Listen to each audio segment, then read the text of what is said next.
আপনি কি কখনো ভেবে দেখেছেন রাস্তায় হাজারো রঙের ভিড়ে স্কুল বাসের রং কেন সবসময় গাঢ় হলুদ হয়? কেন লাল, নীল বা সবুজ নয়? এর পেছনে কি কেবলই সৌন্দর্য, না লুকিয়ে আছে কোনো বৈজ্ঞানিক রহস্য? আচ্ছা, আমি যদি আপনাকে জিজ্ঞেস করি যে কোন রং সবচেয়ে বেশি চোখে পড়ে, আমাদের বেশিরভাগেরই উত্তর হবে লাল। কিন্তু বিজ্ঞানের তত্ত্ব বলছে অন্য কথা। আমাদের চোখ লাল রঙের চেয়ে হলুদ রঙকে 1.24 গুণ বেশি দ্রুত শনাক্ত করতে পারে। একে বলা হয় পেরিফেরাল ভিশন।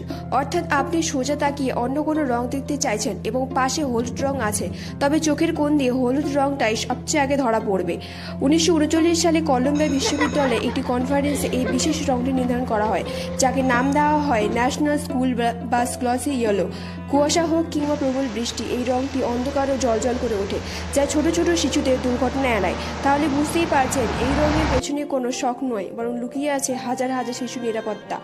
আরও এমন অজানা তথ্য জানতে চ্যানেলটিকে সাবস্ক্রাইব করুন, আর আপনার পছন্দের রং কোনটি তা অবশ্যই কমেন্টে জানাবেন।